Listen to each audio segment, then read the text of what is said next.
Tuesday morning, January 6th.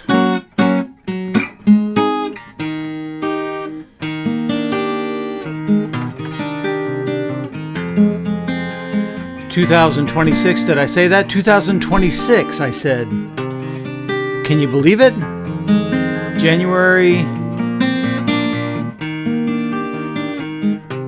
6th.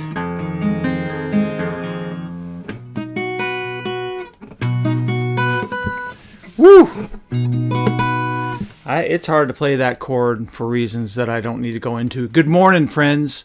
Welcome everybody back after your holiday break, after my holiday break. And I can't play the guitar today. For reasons that I know why, which I don't need to go into. Welcome. Let me say hi to you. You're jumping in. You're ready to go. You're ready for the new year. Good morning, Michael Wesley. Good morning, Liz. Good morning, Bryn. Good morning, Diane Neese. Good morning, Nancy Bryant up in FOCO. Good morning, Bobby and Debbie. Checking in, Bobby says, or somebody, one of you said. Yeah, Bobby said that. Good morning, Colleen Donovan. Good morning, Linda Baumheckel. Happy New Year, Michael says. Bobby and Debbie are drinking with the coffee on the porch mugs. Same. I'm back to it. Back to the standard issue mug. Good morning, Bryn. Good morning, Joan. Joan says today's her birthday. We'll have to celebrate that in a moment. And Dan Gilliam is checking in. Good morning, you guys. Welcome. I'm so glad you're here. We've had a good break.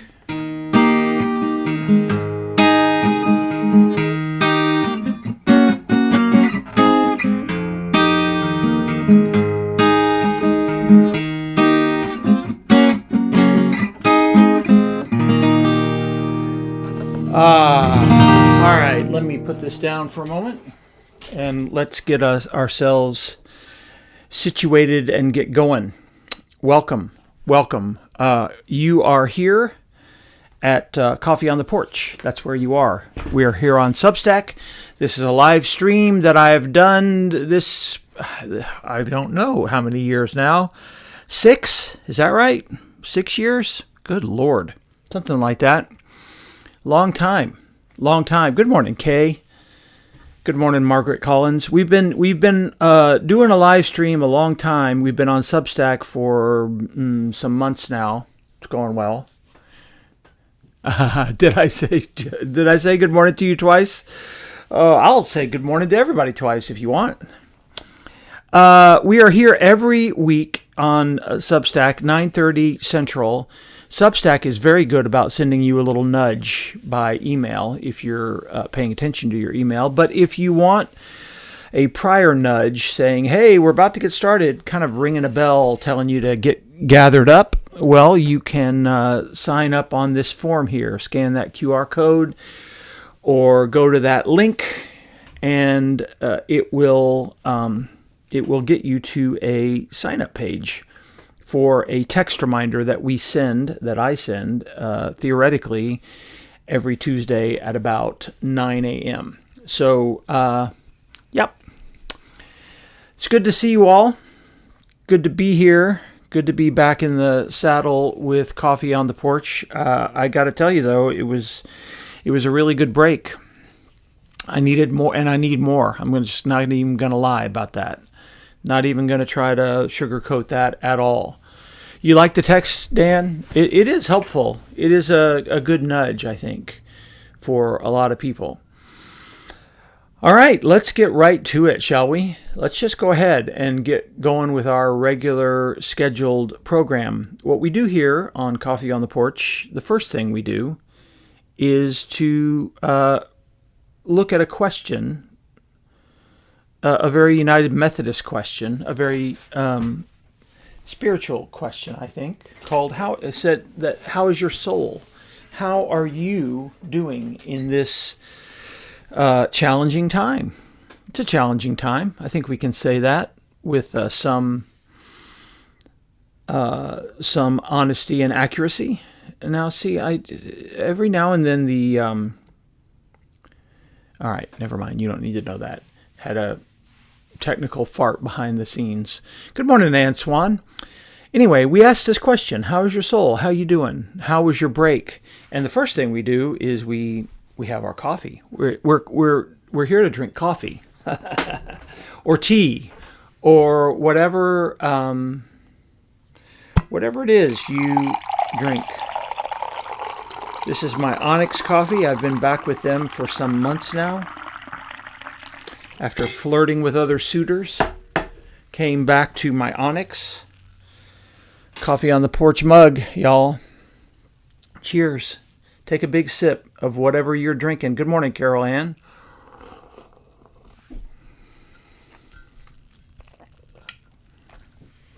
And there's your question right there. You get to, if you're right-handed, you get to look at it while you're drinking your coffee. How is my soul? How am I? How am I really? Not how am I, fine. We don't want to just say fine. We want to really dig into that question of how is your soul? And so, hopefully, I'm guessing you have a lot you can say about this matter because it's your soul, it's your life. You have you have a lot that goes on in your life, as I do, and we all do in these times. But let's leave some comments. Good morning, Rick Lang. Good morning, Carol Ann. I think I just said that. Good morning. I think I said Ann Swan as well. But how's your soul?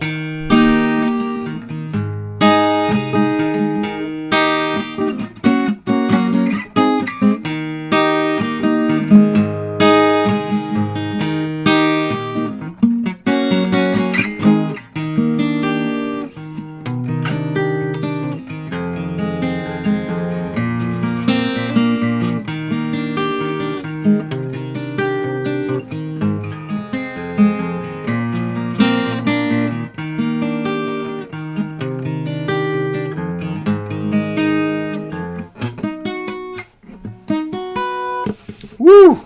That's a hard chord.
All right, I think y'all are already getting into it. I'm not going to noodle that much, although I probably need the practice.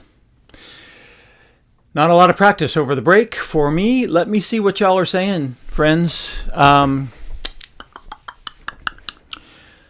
Michael Wesley says this: my soul is a bit disconcerted. I had never imagined I would become an imperialist pirate, feared and shunned simultaneously by the rest of the world.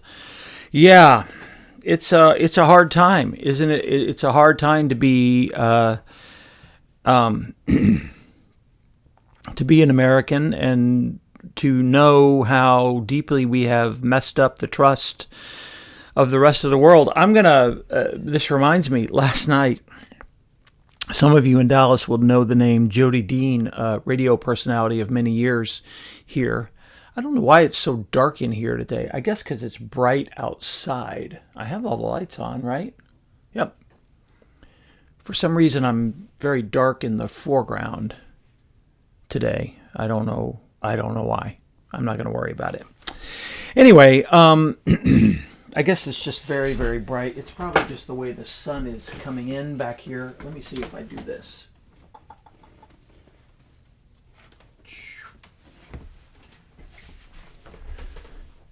Yeah, that helps. That helps. Okay, I feel better about that. Jody Dean was a radio personality in Dallas for many, many years. He posted an interview, Michael, that KVIL, for those of us who are old, remember KVIL. And they used to have this Sunday morning roundtable where they get together and talk with somebody. And they had Ross Perot come in. This must have been 88 or 89, probably early 89, I'm thinking. And the United States was about to invade Kuwait, and the original war against Saddam Hussein. But he had such... Ross Perot was a goofy guy in a lot of ways.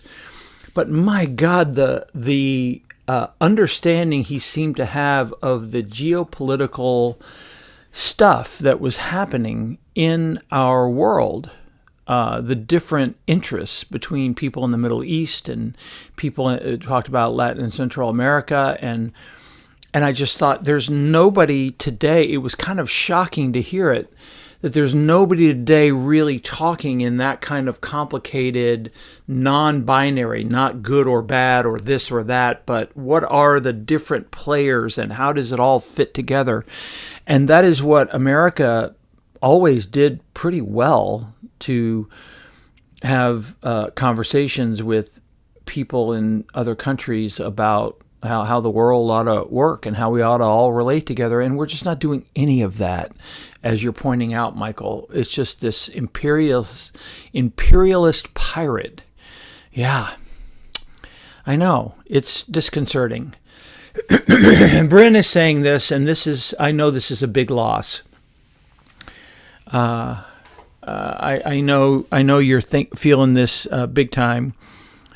Sally Hoover, I hope you're here to see this. My soul is still feeling so much loss with the death of my sweet dog. So hard with the loss. Miss you, Jesse. Yeah, I'm so sorry for that. I know she was such a companion for you, and I'm so sorry for that. Rick Lang says, my soul is good and I've been working. Margaret Collins says, I'm hoping coffee on the porch will help me get in a better mood. Let's hope for that. Ann Swan says this, Liz Moen and I are in the same church. I am fine. Survived the car wreck where I broke I think you meant to say your neck. Yes. So thankful your soul is peaceful. Good. Dan Gilliam says, very challenging times, but glad to be on the porch with you all. Good morning, Ellen. I'm glad you're here. Joan, my dear friend Joan, says, my soul is disturbed by the recent events in Venezuela and America. And good morning, Sally. I hope you saw that word from Bryn about her dog. She's really struggling with the loss of her dog, and I know you are a big, big pet person in our midst. Well, thank you all for sharing all of that. Look, Joan, it's your birthday.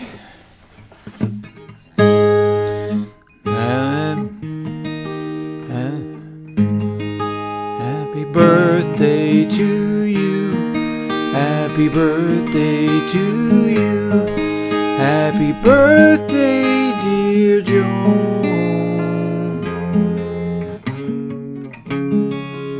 Happy birthday to you. Probably should have worked that out ahead of time. Can't even play happy birthday.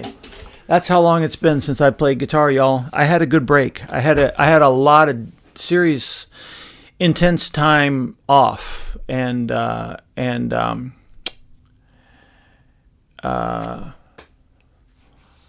so I'm a little out of sorts this morning because of all that. But let's get right into it. Let's just jump right in. I don't have a lot of announcements about Kessler Park today because we're just getting back from the break. It will remind me, I had somebody yesterday tell me that they had They had the new record, my new record, Unfinished Business, came out in November, and many of you have been listening to it, and I had a very kind friend come up and say that he's been listening to it a lot and really, really enjoys it, and I'm appreciative of that. And a reminder that there's actually 2 records in the last year. This one, Rock Hammer to the Stone, and then the aforementioned Unfinished Business. So would love for you to check out those. We have some thoughts for you, Bryn. Sally's saying, I do understand the loss of a dog. Prayers with you. And Carol Ann is saying, pets are paw prints on our hearts, indeed. Yeah, that's a hard one. That's a hard one. It is. So let's talk about the last couple of weeks, shall we? There's probably going to be so much you want to talk about, and there's going to be a few things I want to talk about. I didn't actually take any still pictures on Christmas Eve. I took a lot of video, and I can't show you video on here, which is paradoxical. But there's a still picture from our Christmas Eve. I believe this was the 5 p.m. Christmas Eve service. We had a lovely big crowd at 5 p.m. We had a smaller crowd at 7 p.m. And then we had our very gentle, quiet 11 p.m. And I'm always surprised by how many people come to the late service. It's lovely. This is a picture that Andrew McGregor took at the 11 p.m. And of course, this is the moment that he's taking a picture of, the lighting of the candles and the holding the candles high and the singing of Silent Night. There really is, for me, there really is no other moment like it in the year for me in the Christian church. If I could somehow just freeze that moment where everyone is standing quietly or singing quietly this beautiful ancient song and lighting candles, and there's the reflected candlelight of everybody's faces. And as a pastor, it is such a gift to be standing there and be able to see that, to look out and see this gathered group of folks with the light of the candle illuminating their faces. It's just gorgeous. There's nothing like it, and it gives me hope, and it resets me every year. I'm going to be very transparent. There's a lot going on at church. There's things I can't even really talk about that are private and confidential things going on there, and with people and families, and so I was my December was very, very stressful. But that moment, it just never fails. Every year resets my soul in a beautiful, beautiful way. On Christmas Day, I spent part of the morning scraping pictures of other people's Christmas Eves. This is, of course, what I talked to you about. This was our Christmas Eve. This is just 2 examples of other United Methodist churches in North Texas. I believe that's First Dallas on the left, First Dallas, and look at how beautiful that is. Look at all the people. Look at the reflected light of the candles up on the roof, on the ceiling. Same thing on the right. This is Christ Methodist in Plano, very large United Methodist church in Plano.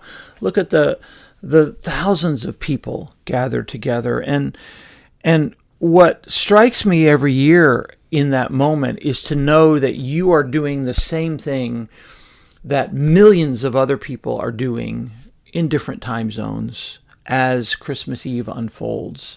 You're lighting your candles, you're holding them high, you're singing Silent Night, you're hoping against hope that hope and peace and love and joy can be manifest in this world. That light, that God's light can be manifest in this world. And there's something really powerful and countercultural, I think, counter to the culture, the internet culture, the culture of of being stirred up and fearful. It's such a powerful, powerful witness, or it can be. So I'm grateful to all of our staff and everybody who came to be with us at Kessler Park. Like I said, it was a beautiful night for us, and I'm gonna do not disturb my phone so you don't hear these dings.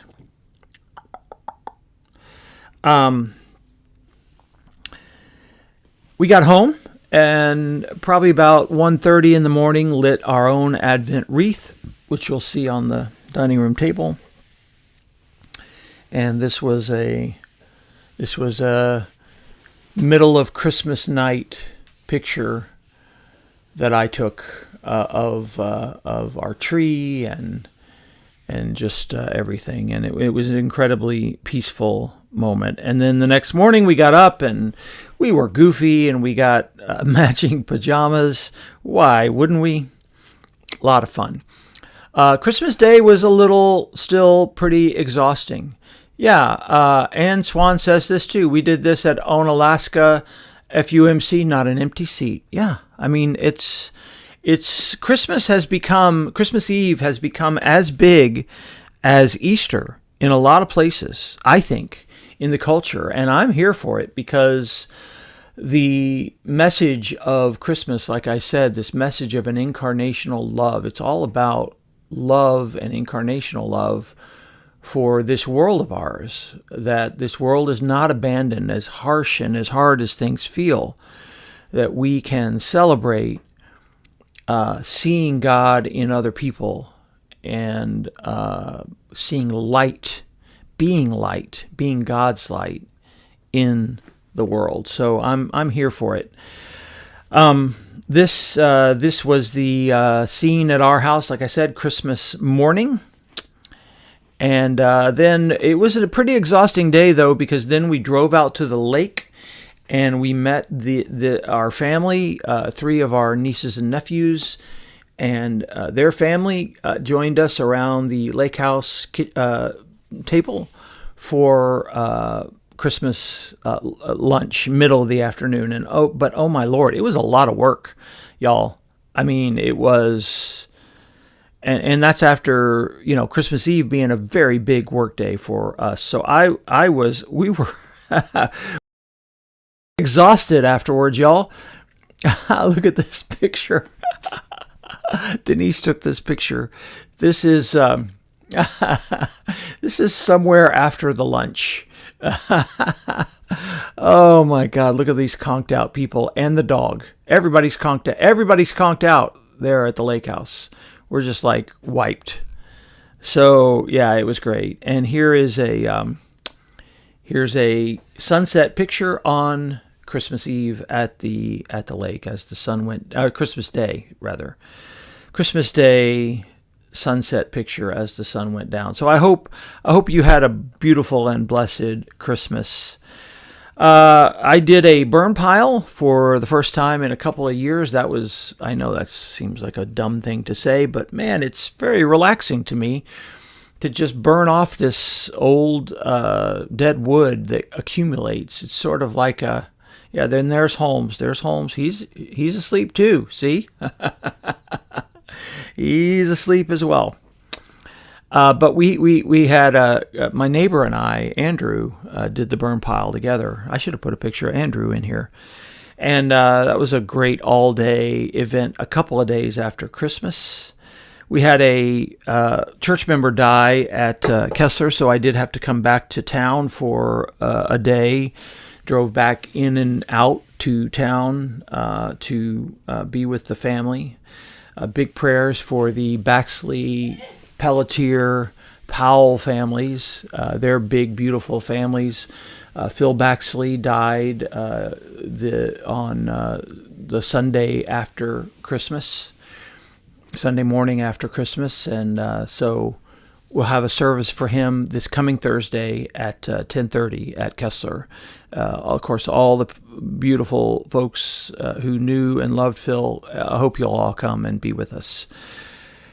But back during the holiday, I had the burn pile, and we didn't really pay attention to a lot of news. This is This is a New Year's Day evening. This is the last light of the first day on New Year's Eve out at the lake. So we had a few pretty relaxing days, and then it kind of spun up again because we had a family wedding. That same niece, Tabitha, and her husband Juan. Denise married them years ago, just a very quick marriage, non-public.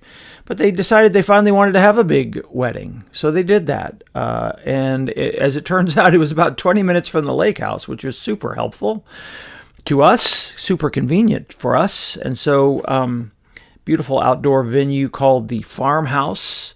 Big wedding. Denise did you can see her over Tabby's shoulder there. She did the wedding, and it was a lot of fun.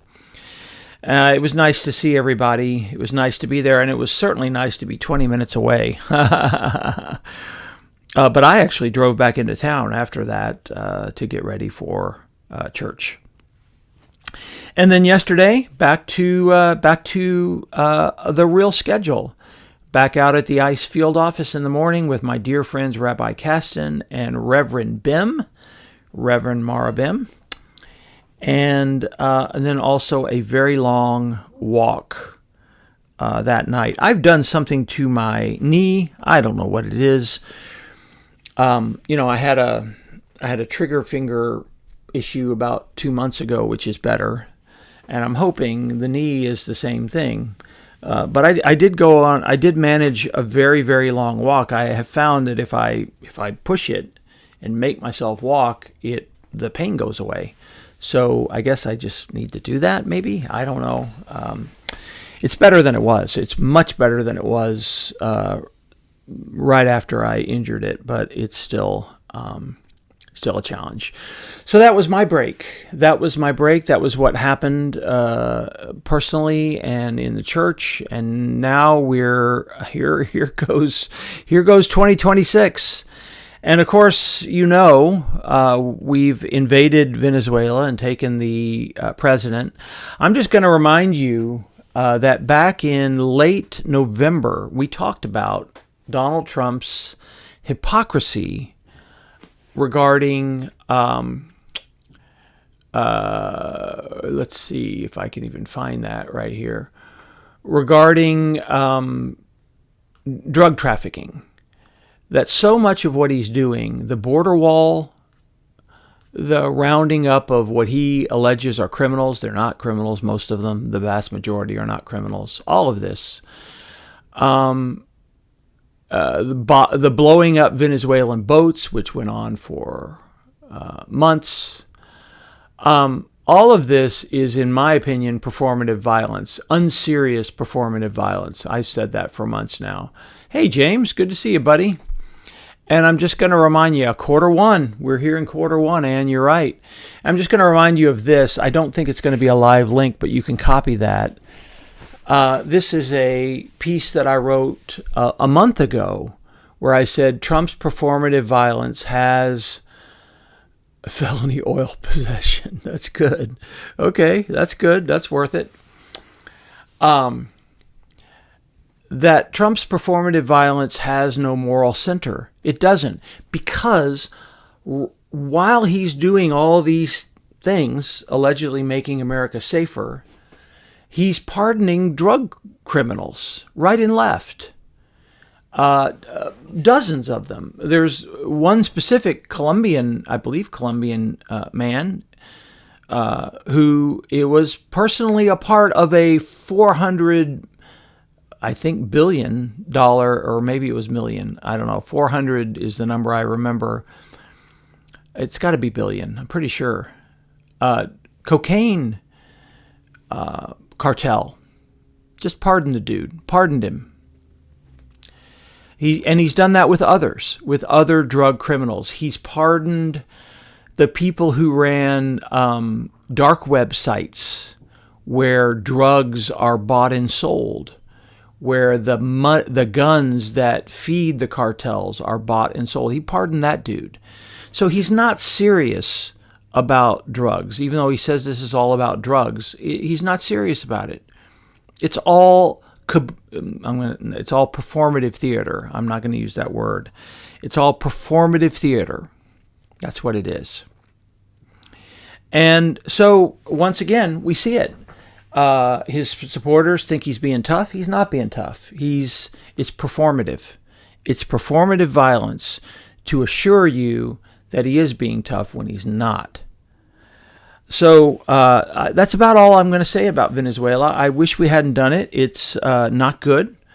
We are opening ourselves up to retaliation, I think, by other countries, and it's not good. I do want to shift, though, and I want to talk about this day. James Myers is, I think you're right, James. I hate to say it, but I think you're 100% right. This is also about ramping up an illegal use of the military and coercive use of law, as it is here in the country, right? With the calling out of the National Guard, yes? Again, all through the fall, you remember, we talked about this. The data showed that when ICE showed up, when the ICE thugs, Greg Bonino and his ICE thugs, and that's all I can call them. They're very decent people who work for ICE. Please understand that I know that. Long-term career folks. Greg Bonino and his thugs are not those people.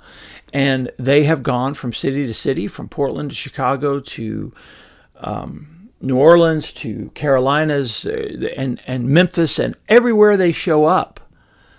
Los Angeles, they arrest hundreds of people in these just indiscriminate raids. And when you analyze the data, it is clearly shown that it's even worse than the average. It is completely ineffective in terms of getting more, quote, dangerous criminals off the streets. So yes, James, this is all about ramping up the illegal use of the military. Carol Ann is pointing out Hilton. I think Hilton has analyzed this, Hilton Hotels, and they decided, no, we don't want any part of this. We don't want to rent rooms to your ICE thugs. And again, we need border enforcement. What we don't need is indiscriminate bans of SWAT teams descending on American cities and arresting people for no reason, for clearly documented no reason at all. We don't need that. We don't need that in America. But all this is about stirring people up. All this is about stirring up fear. And, of course, all of the opposite values to Christmas.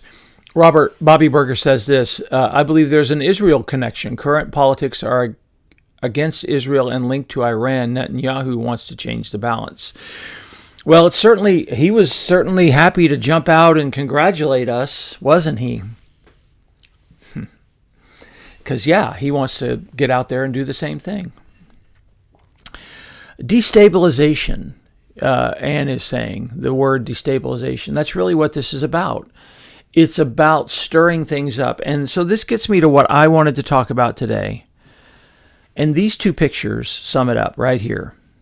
Today is January 6th. January 6th, for 2,000 years, friends, was known as the Feast of the Epiphany, the coming of the wise men. The coming of the wise men.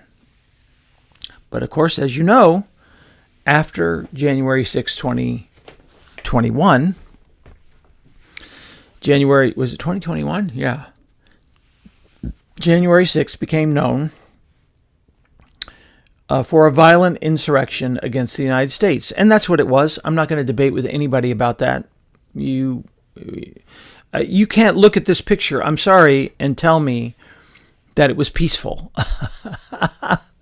It's such an overwhelmingly ridiculous claim. But when you use the Google, and you type in the word epiphany, this image on the left is the first thing that pops up. When you use the Google and you type in January 6th, this image on the right is one of the first things that pop up. And my only point is it's the same day, but clearly we see it now in very different ways. And so what I want to do is to play a James Taylor song for you that I've played on other Epiphanies. This is not going to be a shock to you. In fact, I posted a version of it this morning. Let me get my lyrics up for myself. Put these over here. Let me get my foot switch so I can see if it's working. Yep. Good. Okay. I think I'm ready. I don't know how this is going to go. Playing guitar is hard because I'm just going to be transparent. I've gained a lot of weight. In the last few months, and it affects your life in lots of ways. And one of those is harder to play the freaking guitar. It's all on me, and I got to get back to my good habits, which is what I was trying to do yesterday. But look.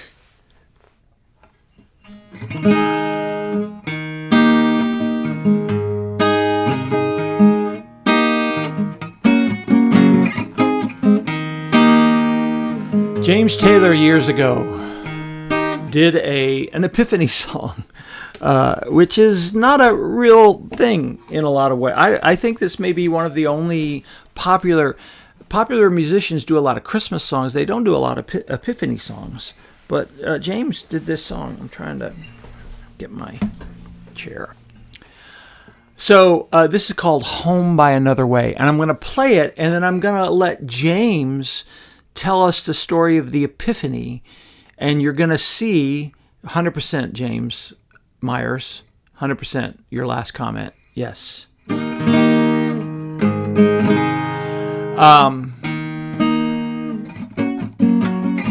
Good morning, Kat.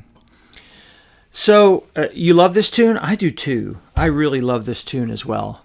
And we're going to get into the lyrics because the lyrics are very cogent, salient to what we're going through right now.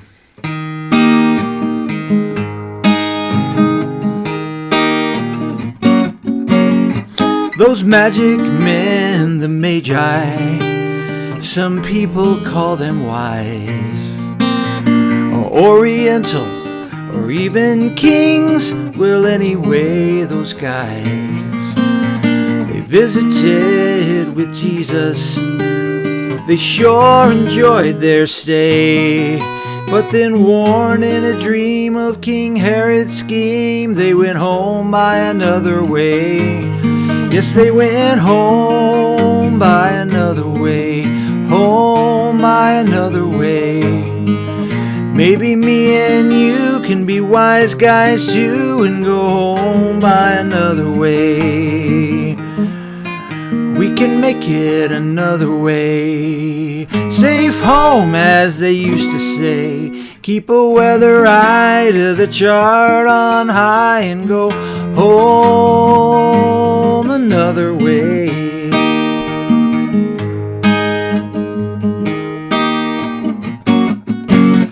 Steer clear of royal welcomes. Avoid the big to-do. King who would slaughter the innocents will not cut a deal for you. He really, really wants those presents. He'll comb your camel fur till his boys announce they found trace amounts of your frankincense, gold, and myrrh. Best to go home by another way, home by another way. You got to figure the gods and play those odds and go home by another way. We can make it another way. Safe home, as they used to say. Keep a weather eye to the chart on high and go home another way.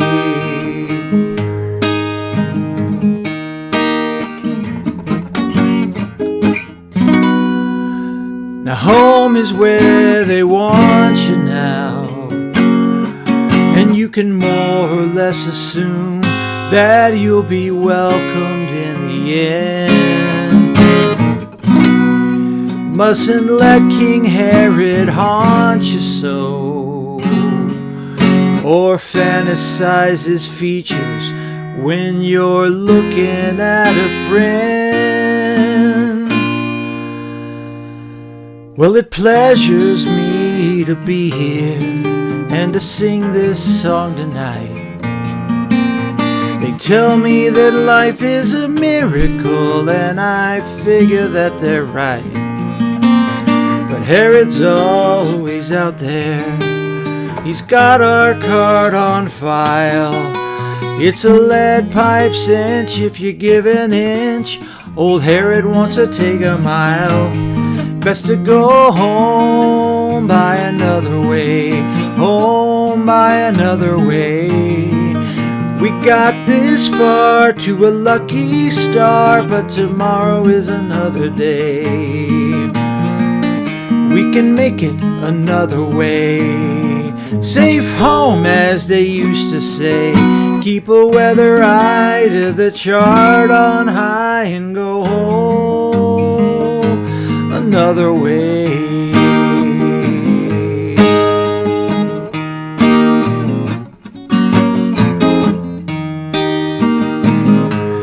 Go home another way.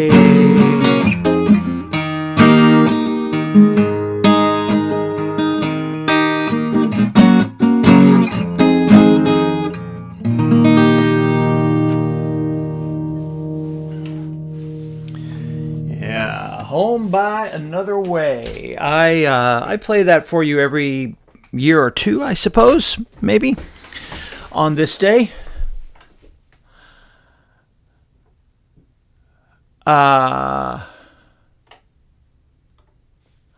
Yep, exactly, James.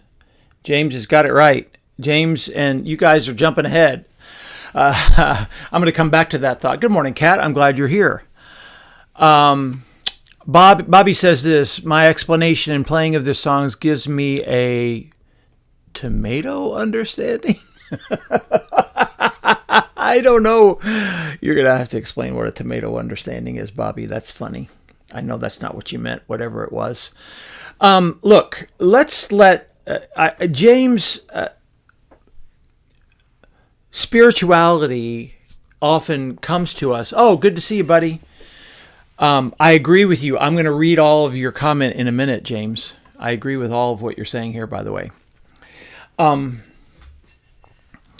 Spirituality often comes to us powerfully through art, through music, through painting, literature, and through stories like we get in the Bible, through stories of the Bible. And so, intimate. Oh, good. Intimate understanding. Okay. I knew it wasn't tomato, whatever it was.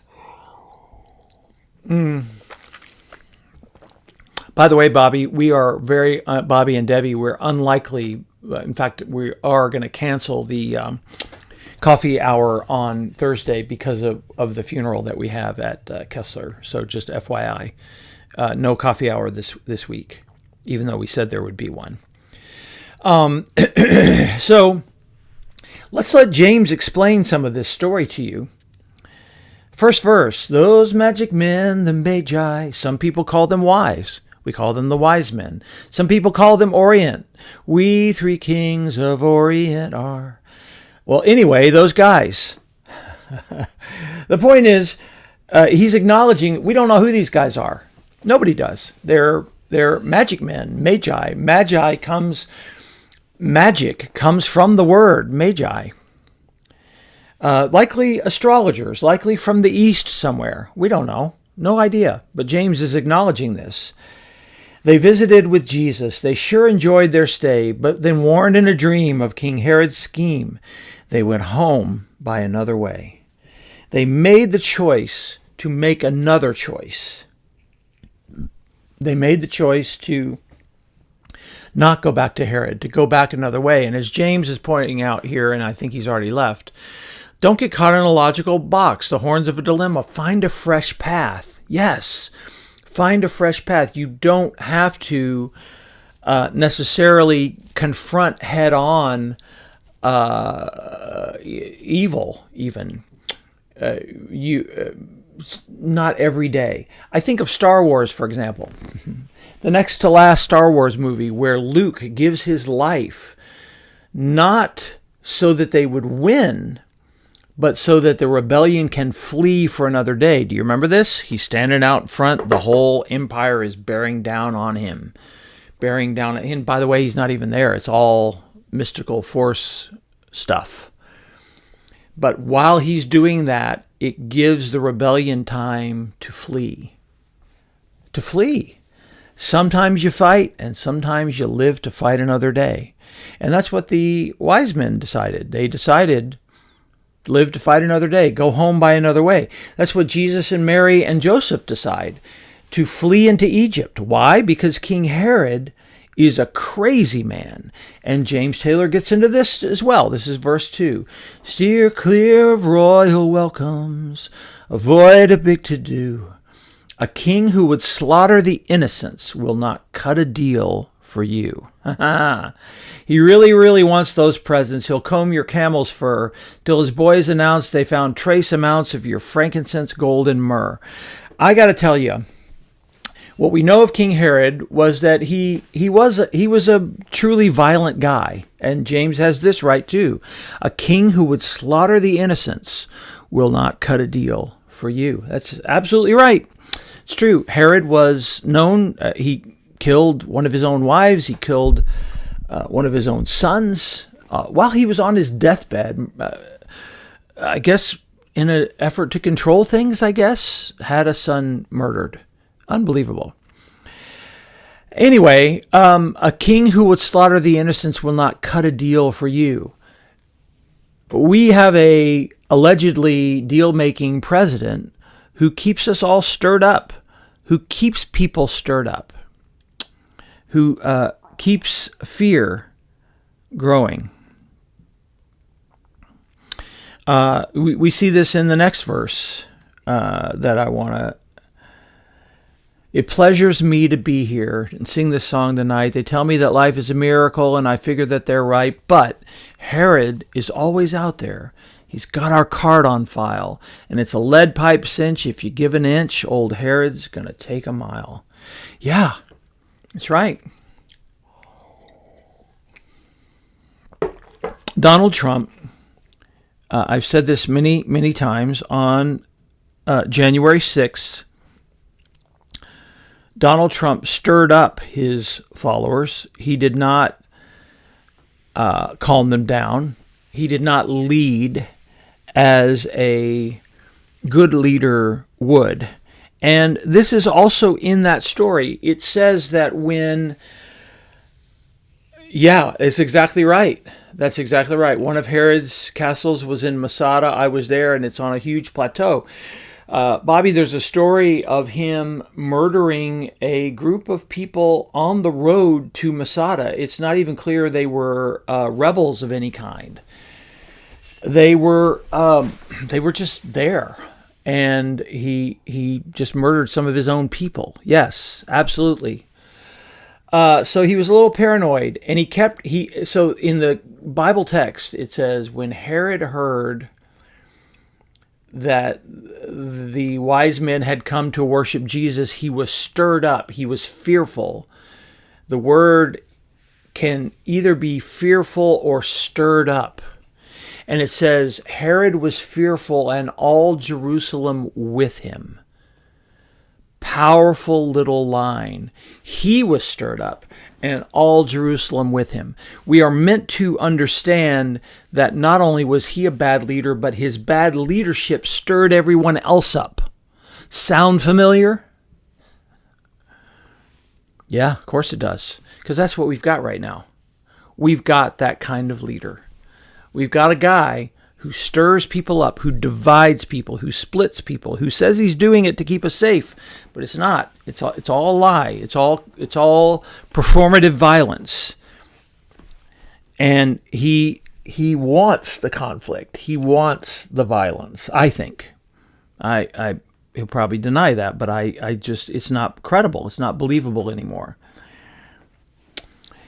And one of the problems of a time of performative violence is it can turn us all on each other. And so this is the bridge of the song where James says this: home is where they want you now. You can more or less assume that you'll be welcome in the end. You mustn't let King Herod haunt you so, or fantasize his features when you're looking at a friend. Whoa. You mustn't let King Herod haunt you so, or fantasize his features when you're looking at a friend. Now that's deep, y'all. That's very, very deep. We cannot afford to see each other as enemies, to fantasize that we are all enemies. That doesn't mean that the world is a safe place. The world can be a very dangerous place. But right now, we are being intentionally divided. Don't take the bait. Understand that there are people of goodwill everywhere. This is what we continue to say at ICE. We pray for the people who work at ICE. We really do. We pray for them every week. We pray for their safety, and we pray that they not be morally harmed by this work that they're doing, because I'm convinced they are being morally harmed by this work they're doing. James, before he left, said this: either or thinking is the horns of the dilemma. Sometimes you can go between the horns. I'm so old that I think of motorcycle maintenance. Yeah. I think that's Zen and the art of motorcycle maintenance is what he's talking about. I don't know what this last part says, but I do agree with him that the either or thinking, the binary thinking, is a big part of the problem. It's not to say that we are all perfect. We are not. I'm not perfect. You're not. None of us here are perfect. But we've talked so many times about this danger of otherizing people. And that's what an authoritarian does, is to otherize people. You mustn't let King Herod haunt you so, or fantasize his features when you're looking at a friend. The whole point of the Christmas story, the whole point of the wise men following the star that we celebrate on this day, this is the feast day of the Epiphany, January 6th. The whole point of that is to remind us of the hope, peace, love, and joy of Christmas, and to remind us of the light of Christmas. They followed a star. They trusted in the light. They did not trust in their own ability, but they followed the light, just as we light our Christmas Eve candles every year. So trust in the light, my friends. Trust in the light. Trust that it can lead us in 2026, even though things are very, very hard right now. I know they are. I think they're going to get worse. There are other things brewing that I haven't even mentioned to you today. Some news reports of shocking, stunning ideas that may be out there for detention of massive scale detention centers that allegedly may be opening soon. But James Taylor says this as well. It's best to go home by another way, home by another way. We got this far through a lucky star, and tomorrow is another day. We can make it another way, safe home, as they used to say. Keep a weather eye to the chart on high, and go home by another way. St. James of Taylor and his wisdom for us today, friends. I hope that was helpful to you as we remember the dual nature. I'll just tell you that it is my deep hope that we get back to focusing on the light of Epiphany, following a star, trusting in spirit, trusting in each other, and that we not get stirred up into the violence of Donald Trump, the Herods of our day, those who would stir our passions into violence. Let's resist that. Go home by another way. Home is possible. Faith is possible. Love is possible even in this dark time. I really do believe that. And I believe we're going to need each other in 2026. We're going to need each other to be here for each other and to be present as God's children in all that we do. So our song today was, very obviously, Home by Another Way by the great James Taylor. Yeah, Sally says this, thank you for sharing the song. Music often shares the way. It really does, doesn't it? Isn't it remarkable? That's what I've always loved about this song. If you really study the Bible, you realize he's being very serious about understanding what this song is about. He really is. He understands power and politics and spirit and God's leading, God's mysterious leading. Yeah, all of that. So you're most welcome, friend. You're always welcome. Oop, hit the wrong button, as I often do. Just another reminder, friends, the music's out there. Like I said, I was really encouraged and inspired yesterday personally because I had a friend who made an effort to come and say how much they liked the new record and they listened to it over the holidays, and that just made me feel so good. Thank you to that friend. And I'll remind you that this record is still out there as well. They're both out there together. They're online. However you listen to music, you can find it all wherever you listen. Another reminder that you can sign up for the text reminders. You can sign up for the text reminders every week and be nudged at 9 a.m. to join us at 9:30 a.m. And we'd love to have you, obviously. We always love it that you're here. I'm glad we're back. I'm glad you were here. Joan says this, love this, Eric. Go another eat. I don't know what that means. Be changed, select another path. Go another, I think maybe you said meant way. Yeah. Oh, I didn't even show you my shirt. Let me show you my shirt. This was a Christmas gift. Everything's under control. Situation normal. Everything's under control. Situation normal. That's a Star Wars quote. It's Han Solo. How are you? He says. Denise got me that for Christmas. Yeah, I figured you meant way. I figured that's what you meant. All right, you guys. It's been great to be with you on this first time back for Coffee on the Porch. It's going to be a good year. Dan Gilliam says this. Thank you, Eric. Praying for you as I know you're stressed. I really have been. I'm not going to even lie about that. Been stressed about a lot of things. And but I know I'm trying to listen to my own self and God's leading, and know that I've got to get back into the good habits for sure. The good habits that lead to peace and calm for sure. I know I need that. So I am working on that. I'm working on doing that. All right. God bless you all. Thank you for being here. I hope you're having a good start to 2026 wherever you are. I'm grateful for you all. I'm grateful for the way we gather here. And we'll see you next week, okay? Until next week, God bless you and keep you. And this has been Coffee on the Porch. Bye-bye.